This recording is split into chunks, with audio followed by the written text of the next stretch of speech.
This is Pet Life Radio. Let's talk pets. Welcome to Animal Rights on Pet Life Radio. This is your host, Tim Link, and I'm so excited that you're joining me today. I got one of my favorites of all time. I consider him a friend of mine. He's a fantastic writer, fantastic person. Of course, we're talking about W. Bruce Cameron. And we're going to talk to Bruce a little bit about his latest in the Young Readers series, Ripley, Fire Station 5, or the Dogs with a Purpose series. So we're going to talk a little bit about the book. We'll catch up on things. And then, of course, before we let him off the hook, we'll talk to him about writing in general to learn a little bit more about how the master crafts his craft. So everybody hang tight. It's going to be a fun episode. Always great to talk to my buddy Bruce. So we'll come back right after this commercial break. You're listening to Animal Rights on Pet Life Radio. Take a bite out of your competition. Advertise your business with an ad in Pet Life Radio podcasts and radio shows. There is no other pet-related media that is as large and reaches more pet parents and pet lovers than Pet Life Radio. With over 7 million monthly listeners, Pet Life Radio podcasts are available on all major podcast platforms. And our live radio stream goes out to over 250 million subscribers on iHeartRadio, Odyssey, TuneIn, and other streaming apps. For more information on how you can advertise on the #1 pet podcast and radio network, visit PetLifeRadio.com/advertise today. Let's Talk Pets on PetLifeRadio.com. Welcome back to Animal Rights on Pet Life Radio. Joining me now is the #1 New York Times bestselling author. Of course, you know him from his A Dog's Purpose series, and now he's just got a slew of other fantastic stuff going on. Of course, we're talking about W. Bruce Cameron. Bruce, welcome to the show. Thank you, Tim. It's great to be back. We've been doing this since the end of the First World War, I think. I'm waiting for the documentary to come out about, the ancient times when we did it through pigeons and stones. So I'm looking forward to that. So yes, my friend, it's been a little while now, but always great to catch up with you. And I know we go back a long way. So I'm super excited to be able to chat with you a little bit. And I'm really excited about the launch of the latest, Ripley, Fire Station 5. Tell us a little bit about it. Yeah, I've been writing books for younger readers for a long time. I write my puppy tales, and then for even smaller children, I write Lily to the Rescue. And those series, there's 10 puppy tales out so far. There's 10 Lilies. Another one's coming out next year, another Lily. So I've been steadily doing that. And I wanted to, maybe work a little harder. And I came up with the idea of this dogs with a purpose concept. These are working dogs that obtain a lot of their self-worth out of just working. And the first one was about a water rescue dog. That's Zeus Water Rescue. That came out almost exactly a year ago. And then in the summer, this is the summer of Ripley. Ripley Fire Station 5 is about a dog who sort of initiates a pilot program in a suburban Minneapolis, a suburb of Minneapolis, a suburban fire department, where Ripley is learning how to do search and rescue inside burning buildings. So to think about this, the Dogs with a Purpose series they're a lot harder to write because I have to do research. I have to know what I'm doing. And it was actually, Zeus was terribly difficult. I had to go to Hawaii to research Zeus, if you can believe it. Yeah. The struggles you go through, Bruce. Yeah. It was tough. And if people want to contribute to a GoFundMe, that would make sense. I went there. I enrolled in a program to train with dogs in search and rescue, because part of what Zeus does, sort of as a sideline, is search and rescue. But then I got COVID while I was there, and I wound up spending the entire time in the hotel room looking out at the waves. So that teaches me to try to set a book in Hawaii, and I'm going to get punished for that. So this one's set in Minneapolis, which is, a wonderful place to be, especially in the dead of winter. Ripley is a wonderful dog, a blue Merle Border Collie, very smart, flunked out of school for the blind program because he's a little hyper. The lieutenant in the fire department is dead set against dogs, and Ripley forms a relationship with his dog sitter, a girl who comes into his life. And so it's really, and her name's Samantha, and Samantha has some issues. She's got an anxiety disorder, and the dog can really help her with that. So Ripley is a full-time working dog, and just the tension of trying to figure out how to make it work in a fire department with a dog in a fire, it's a challenge. So part of this book is just the training and the experience from a dog's point of view of what it's like to be trained in a pilot program for fighting people that are trapped in fires. That's fantastic. So the research behind this one, is it similar to what you had attempted in Hawaii? Did you go to Minneapolis and work with the fire station people to get a better understanding, or how was the research done? I did go to Minneapolis, mainly just because I like to, if I'm going to set a book somewhere, I like to get the lay of the land. I like to know what the air is like. I got to Minneapolis, and one of the first things I noticed is that there's so many trees, and that's something a dog would pick up on. A dog might not notice that people are eating beer cheese soup, but they would be definitely into all these trees. So I like to go and do that, the topography. But the research for Ripley is personal experience, because one of my very first jobs as an adult was working for a fire department in a suburban town outside of Kansas City. And I remember that they put me on the rescue squad, and they said, okay, it's your job to go into a burning building and find people if they're trapped. And I went into the burning building. I couldn't find my hands. The smoke was just completely black and oppressive. And I remember crawling around and thinking, I've got all this equipment on my back. I can barely move. I'm clinging to the hose. I'm terrified. Why am I here? And I thought, even at that time, this is how long ago, I thought, why don't we have dogs doing this? Because a dog's nose can find people, even in smoke. That's all you have to do is just train them to get past this, whatever stimulus is in front of them, and focus scent that they need to find. So that was the germ of this idea way, way back when I first started working in the real world. I love that. I know that you toiled at many, many jobs. Obviously, a master repo man. We know that one. So I don't know if I knew about the fireman job. So the CV was quite lengthy long before you became a world-class author. I had so many jobs before I finally sold a book, but I always wanted to be a writer. And I didn't know I was going to write dog books, but I knew I was going to write books. And I knew I wanted to write novels, even though initially I was writing humor books. But it just felt right to make a book about Ripley.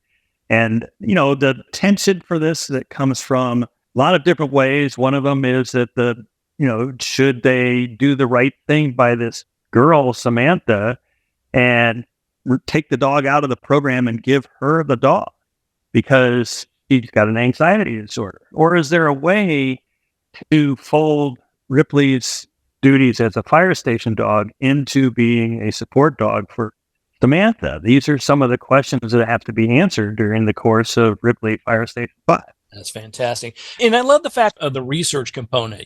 I know you do a lot more research for your novels and all your other ones as well. But I love the fact that you actually, delve into that, get a flavor for, the craft, even though you had some knowledge of it before working as a firefighter, but also going there, looking at the topography. Because it'd be very, in my opinion, I don't want to take this sleight of hand, but, it'd be very easy to be able to write and just, pull up something on Google and find out there's trees in, more than lakes in Minnesota, more than lakes in the Vikings in Minnesota. Though Minnesota fans, don't write me letters, please. I understand. But, but yeah, and the fact that you went there to delve into it a little bit more to get a better flavor for it. And it actually opened it up to, I think, much deeper writing, in my opinion. Thank you. I try to be as authentic as I can. On the other hand, I also am very fanciful. For example, in Zeus Water Rescue, the first dog in the series, there really isn't a program in America to train water rescue dogs. I have met literally all the water rescue dogs in America because we have so few of them. I've met the trainers. I know what they're doing, and they are not being hired to train hundreds and hundreds of dogs, even though we've got thousands of miles of beaches and the potential to save many lives if we had dogs. These dogs are not being utilized in the United States. So when I invented a program for training water rescue dogs in Hawaii, I was making something up. And then I also made up, though, that there's a boy named Timo who falls in love with the dog and wants to keep the dog, even though they're raising it for sale. They want to sell Zeus, the owner does, the father, but the son wants to keep Zeus. And so there's that story, that underlying tension that makes that a story worth.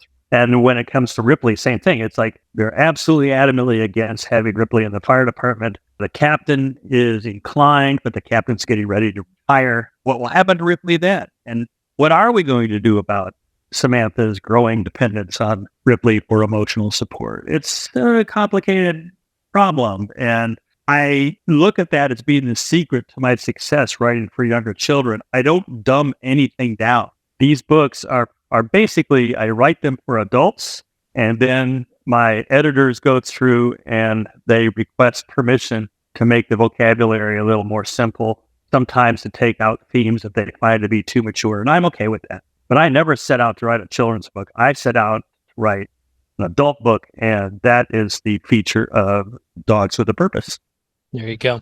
And you're a world-class best-selling author when your editors actually ask you to manipulate the book. So kudos on you on that one. I love that for sure. I love that. Correct me if I'm wrong on this. The whole concept of Dogs with a Purpose came from a dog's purpose. Each one of those characters, the animals, the dogs, of course, had jobs. They had various jobs throughout the whole sequence of the novel. I'm assuming the series did pull from that and sort of highlights individual dogs in more detail. Well, this is ancient history. When I sat down to write A Dog's Purpose, many, many years ago, it seems, I had it in mind that a couple of the dogs would be tracking dogs. And I wanted an air sniffing dog and I wanted a ground sniffing dog. And then I came to realize that I didn't have to have two, and that it would be more fun to have a search and rescue dog who works for the fire department. And that was Ellie, and Ellie was a very important part of the book. But Bailey was just a pet, and I don't want to say just a pet because they're so important. Yeah, you don't want to get letters either, yeah. But you were right, Tim. I was focused on how much dogs really love having a purpose. We've bred them for so long to be at our beck and call and to assist us in whatever we're doing that they long for that now. That's what they want. And so I set out to say, well, I'll write a series about dogs that are working. I'll call it Dogs with a Purpose. It does tie into a dog's purpose a little bit, but that's more of a branding thing than it is a theme. But as I said, doing the research for this, so I'm writing a book right now about a sheep herding dog, and it'll be out in a year. And we're calling that one Stella. And Stella is sheep herding, and that's so complicated and difficult to learn as a human. I mean, I don't know how dogs do it because I can't keep these commands straight, but they do. So I see a trip in the future to the Scottish Highlands or Ireland to really get a better feel for how sheep herding dogs actually do their craft. That's a great suggestion, Tim. I'll put you in touch with my editor, and you can tell her that the publisher needs to underwrite a little research. Yeah, I think so. Now you just need to figure out what dogs in Tahiti do. That's the key. That's the next one. Right. I love it. So let me ask you on the book itself. I love the fact that Ripley, in Ripley and Fire Station 5, this is a border collie. Now, I won't profess to have ever been in every fire station out there, and I won't profess to know everything about the craft. They do fantastic work. But every dog I've ever seen, you go back to the traditional Dalmatian, of course, that's associated with fire stations. And I've seen quite a few golden retrievers and various types of Labradors, sniffing type dogs. But I've never seen a border collie. So when you put together Ripley Fire Station 5, is it a matter of trying to find something a little bit different that would provide a little bit different hook into the book? Or was it more of you learned more from the research side of things that said, hey, this is the type of dog we should put into the book? Well, all dogs are wonderful. And I so enjoy reading about different dogs and their traits. And border collies are really smart, and they are among the dogs that are accepted into the leader dog for the blind programs. It was initially going to be a book about a leader dog for the blind, but honestly, I ultimately decided that it was more interesting to go with the fire department idea, and that's where I went. Every dog is wonderful, and any dog is capable of doing the kind of work Ripley does, but Ripley is just a very special dog who happens to be the one that I picked. I could have picked a Dalmatian. I think, people always decry the intelligence of Dalmatian. They are beautiful dogs. That doesn't mean they're dumb and beautiful. Some of them are very smart. So that wasn't a factor. Labradors, I'll just note that my dog Zeus is a Labrador, and I have some Labradors sprinkled throughout my books. I grew up with Labradors, so it's very easy for me to write about those. So I kind of needed to pick a different breed. And I'd never written about border collies before, but when I started researching them, I was fascinated by their instincts, their desire to impose order on chaos. That seemed perfect for a dog who was going into a burning building. I love that. I love that aspect of it. Putting together the book itself, the background, the research, and the things that went into it. I love the fact that you started on one path or one idea, whether it be the type of dog or in what they would be doing, and sort of finessed it to what would actually be something you think would be attractive. How do you finesse the type of character that's in the book? Because oftentimes, obviously, there's a dog that has a job. That's one part of the drama, but the other is the dog is supporting usually a child or someone within a family member. How do you develop that part of it and decide what type of personality, character, trait, challenge, whatever it may be, that particular character is going to be going through? Yeah, that's a great question, Tim, because ultimately in my dog books, there are an awful lot of people. An exception might be parts of the book I wrote called The Dog Master, which went into the inner workings of a pack of wolves. Right. But for the most part, dogs, the drama surrounding the dogs is mostly due to the external influences of human beings. You don't really have dogs that are embezzling from the company or sending bullying emails. That just doesn't happen. So if you want to put drama into a book, you're going to have to rope in some human beings. And I think that a lot of people read my books like A Dog's Purpose and scarcely notice the people in it, except for when you start talking to them, they start talking about the relationship between the dog and the people. And that's the essence of Dogs with a Purpose. They're here to help us, humans. Therefore, our stories are important to the book as well. Ripley, Fire Station 5, there's all these firefighters. And then there's Samantha, the girl who's his dog sitter. And then there's the lieutenant who wants the dog out of the fire department. And Josh, who is the person who brought the dog into the program. So you've got all these things going on, and it's got mostly to do with humans, but people who want to read about dogs and understand dogs and just be in the world of dogs, they will not be disappointed by Ripley Fire Station 5. There you go. Love it. I love it. And as they always say, never work with animals or children because they'll always upstage you. So I love that. Well, we're going to take a quick commercial break. We'll come back and continue our conversation with Deputy Bruce Cameron, the book Ripley Fire Station 5. We'll talk to Bruce also about writing in general. So everybody hang tight. We'll come back after this commercial break. You're listening to Animal Rights on Pet Life Radio.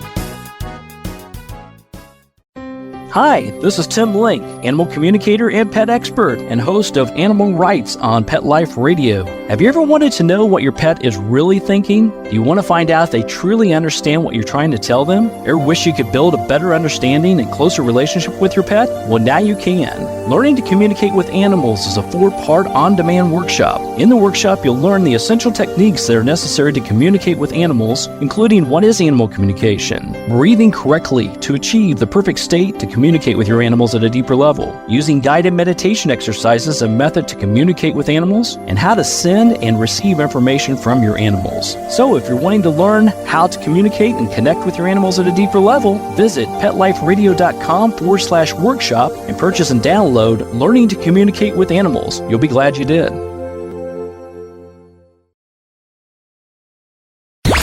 Let's talk pets Let's talk pets on Pet Life Radio. Pet Life Radio. PetLifeRadio.com. Welcome back to Animal Rights on Pet Life Radio. Continue our conversation with #1 New York Times bestselling author and our good friend W. Bruce Cameron. Now, Bruce, we talked a lot about the book Ripley, Fire Station 5.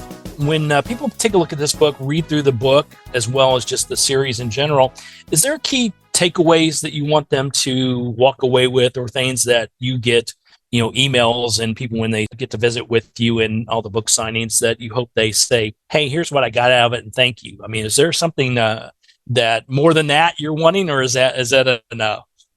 It's always true that a message I try to give everybody who is ever involved in reading any of my books is that dogs are thinking, feeling, sentient beings, spiritual animals. They rely on humans. We are their shepherds. We are their bosses. They see us as being somewhere between their parents and their God. They think of us as running the world, and we owe it to them to shepherd them through the world in a safe way. And so as one reads any of my books, but let's just take Ripley, Fire Station 5, you quickly start to understand Ripley's fate is in the hands of humans. Whatever's going to happen to Ripley, whatever Ripley wants is secondary to what is going to happen when the humans decide what his fate is. So the lesson, that's the takeaway, that we should recognize that and honor it, and we should always take special care that they are well cared for and that they are never exposed to anything that's painful and harmful if we can help it. Love it. Good messaging. I agree with you wholeheartedly, and I know our listeners do too. We love dogs and we love cats and every animal. No, I want to put that out there for sure. But yeah, dogs in our life, it is a special thing, and I'm glad that you recognize it, and it comes out in everything you write. So big kudos as always. Thank you. Yeah.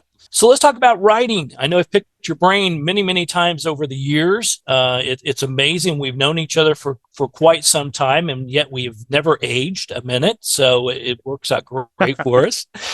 But when we first met many moons ago, it was when A Dog's Purpose came out, and followed by A Dog's Journey, and all the wonderful novels that followed that. And then all of a sudden, things started shifting, I say, or taking off, or however you want to label it. And now you've got, the novels that come out. You've got the young reader novels and the Dogs with a Purpose series. Then you got the Puppy Tales series. And then you got the Lily to the Rescue chapter books. So as I try to envision in my mind, there's like 4 different things going on. And how do you keep that structured? How do you keep that flow going? Because I'm assuming also you can answer this question is, how often does a novel come out compared to a Lily to the Rescue chapter book? Well, that's a great question. I tend to publish maybe 1 book for grownups a year. Those generally take much longer to put together.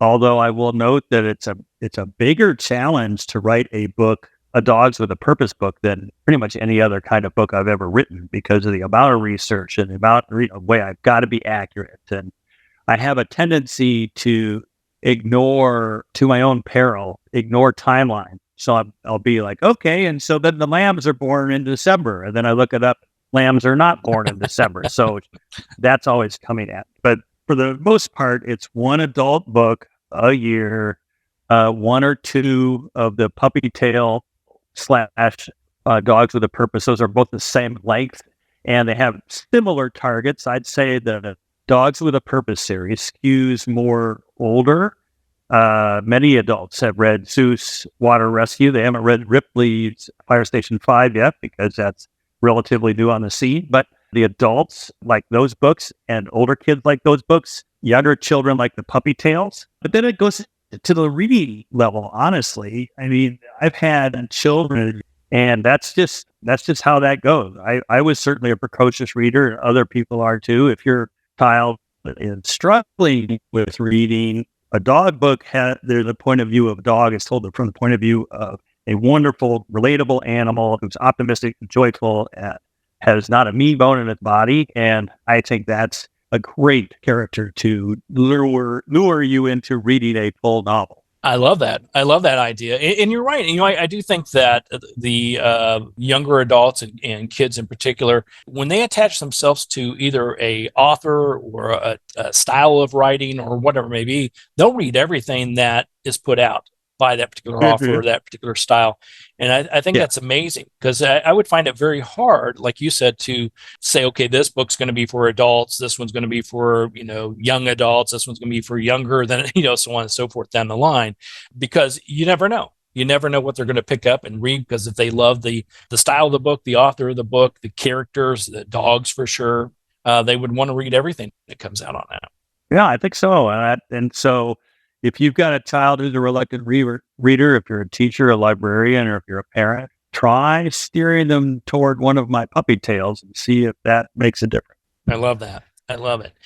So let me ask you two more questions that come to mind as far as timing and scheduling and how you go about crafting. I don't need to know the life in Bruce Cameron, but I do need to know, how do you go about structuring your day? And then, of course, football season, that, and we know the Chiefs will interrupt some of that. And if there's a nice freshly baked bunch of cookies that Catherine makes, that will interrupt things too. But how do you structure your day? Because I would imagine you've got a lot of different things going on, and you can't just focus on one particular book at a time, or do you? Well, there's a process of writing and rewriting. I'm in the process of rewriting a book right now. I literally started the next draft before you and I had a phone call. And that process is sequential. I don't think I could create and rewrite a book and then do one book one day and then switch to the other. It is true, though, that when the book gets into the editing phase, they'll send me like a bunch of artwork, and they'll say, "What do you think of this artwork for the book?" Or they'll send me edited pages, and they'll say, "The editor has these notes." And so I can stop working on whatever book I'm on and jump into that for 3 days, 5 days, 10 days, however long that takes, and then come back to the book I'm creating. But if I'm creating a book and I'm in a draft, I am loath to halt that draft. In fact, I had to do that one time. It had to do with a motion picture deadline, and I'm glad we did, because the movie was made, came out, and there was A Dog's Courage A Dog's Way Home, and it was a great experience. But I had to stop writing a book, and then I never picked it back up because it just broke the momentum for me. So that's a great question, and I do, despite your expectations, I do pretty much go sequentially. Wow. So, I mean, how many hours would you spend a day on this? Because I know I've seen you and learned this from you, that you're very structured, you're very detailed as far as how you go about doing things, but also once you get locked in, that's what you're doing. You're in the zone. You're in the zone. But I mean, is that, is as simple as saying, okay, I enjoy this so much, I'm locked in, I'm going to spend the next 5 hours writing something, or is it more of, I'm going to do, as things pop in that I have to do, I'm going to, write around that. It's hour here, 3 hours there, 5 hours there, whatever it may be. Well, you just described the devil and the angel of any writer. There's the angel that says, look, let everything go and just concentrate on your writing. That's what gives you joy. That's how you make your living. And that you'll feel better if you do it that way. And then there's the other part, which is the day-to-day stuff that you just alluded to. And, who's going to pick up the prescription from the drugstore? And pretty soon you find that the entire day you have spent messing around instead of writing. And I do try to be disciplined. I block off time in my calendar, and I I don't look at emails and texts when I get them because I'm focused on writing my book.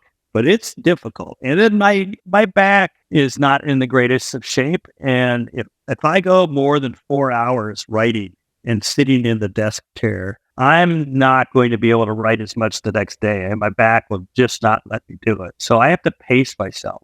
And 3.5 hours of staring at the screen and typing and working and sitting, that's about all my body can take. It's a physical thing more than a mental thing. That's amazing. And that's very true. I think that, people don't think of that, especially when you get into the computer chair and you're typing, time slips by really, really quick. And if you don't stop every once in a while to get up and take a stretch, it'll wear on you mentally, but it'll wear on you physically as well. So, unless you're going to do some doggy yoga with Tucker, you're in trouble. And I don't know, Tucker's too much of a superstar to let that happen. So he probably is.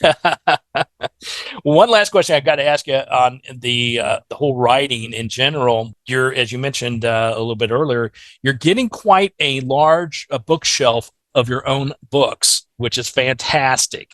How do you as a writer keep track of them? Because I think you're a master at that too. I'll give you big kudos for that too, because even in this episode, we've talked about various books in the series, whether we were talking about Ripley, you immediately went back to Zeus. And so how do you keep track of that? Is it a matter of you're so intimately involved in the characters that you naturally remember them like they're your children? Or is it something that is a little bit different than that? I am so sorry to have to shatter your illusions, but just earlier in this very interview, I referred to a character in Ripley as Josh, but that's from The Dogs of Christmas. The character in Ripley is Ben. So despite your wonderful compliments, I don't keep track of anything. I actually have a list of who my characters are, because I found if I accidentally name a character in one of my books and then I name another character in another book the same name, I get readers writing me and saying, I love it. Are these the same people? Are they related? Do they know each other? And I'm like, oh my gosh, I didn't even see that coming. So I have to be very meticulous. Otherwise, I cause all that confusion. But no, I don't keep it all trapped in my head. Ripley is my 36th published book. Wow. And there's just no way I can remember all the 35 other books worth of characters and situations, all of that. I just did that to trip you up a little bit, Bruce. I knew that all along. I wasn't. No, but I think that's great. That's a great information for writers out there, because you do become intimate with all the characters in the books, and you do become intimate with the books themselves. But as you're firing off different books and keeping things going, you're working on the next one while we're talking about this one. That's always been one of the challenges. Keep it straight. And I know our your fans will keep you honest on that and straight on that. So that's part of that research. You didn't give yourself a big enough pat on the back for some of the research or lack thereof of some of the other books. But yeah, that's part of the research as well. You have to make sure you're keeping track of, you can't have a Josh 1 and a Josh 2. That will never fly. That's exactly right. You've got that exactly right. Yeah. Well, Bruce, tell everybody where they can find out more about you and the books and activities, where they can possibly catch up with you, because I know you're still getting out and about. And where can we best keep track of you? You could pick up a copy of Ripley Fire Station 5 pretty much anywhere you buy books. They are in Target and Walmart, and they are in every independent bookstore. And I would urge people to go in and ask for it by name. The way to find out what's going on with me is wbrucecameron.com, which we don't update. So you'll probably find out where I was going on book tour last year. I do know that I'll be on book tour pretty much solidly from late September through early November. And I'm going to all cities all across the United States, none in Canada, but I am going to the United States this trip. So if anyone wants to come see me, we'll get the information out. It'll be in Facebook. It'll be places like that. And we'll let you know. And I would love to have people come out and meet me, and we'll have a conversation. Yeah, absolutely. So if anybody gets a chance, obviously a big fan and a big friend of Bruce. So I consider him my friend, and I've always enjoyed listening to him, seeing him, getting to meet him, and it's a treasure. It really is. I will say that, to get a chance to be there and listen to you and talk a little bit about books and life and definitely dogs. So everybody keep track of that. The dogs. Yeah, definitely dogs. It's no matter what you want to talk about, it always comes back to dogs. Everybody pick up a copy of the book. It's Ripley, Fire Station 5. It's part of the Dogs with a Purpose series. It's a wonderful, wonderful read. Everybody's going to enjoy it, and it's a perfect read for everyone in the family. So I know an author never wants to hear that. They'd rather you buy 4 or 5 of the books for each person in the family, but I will say that it's great for everybody in the family. So everybody pick up a copy, Ripley, Fire Station 5 by our good friend, W. Bruce Cameron. Bruce, it's fantastic talking to you again. Congratulations on another success. And I'll be looking forward to chatting with you sooner than later, because I know you got so much great stuff coming out. We have great stuff. Thank you so much for this, Tim. It's always a pleasure to talk to you. Absolutely. Well, we're coming to the end of the show today. I want to thank everyone for listening to Animal Rights on Pet Life Radio. I want to thank the producers and sponsors for making this show possible. If you have any questions, ideas, or comments for the show, drop us a line. You can go to PetLifeRadio.com, and we will answer your questions, entertain your comments, and bring on the people you want to hear from most. And while you're there, check out all the wonderful other hosts and shows on PetLifeRadio.com. It's a cornucopia of barking fun. So until next time, write a great story about the animals in your life, and who knows, you may be the next guest on Animal Rights on Pet Life Radio. Have a great day. Let's Talk Pets, every week on demand, only on PetLifeRadio.com.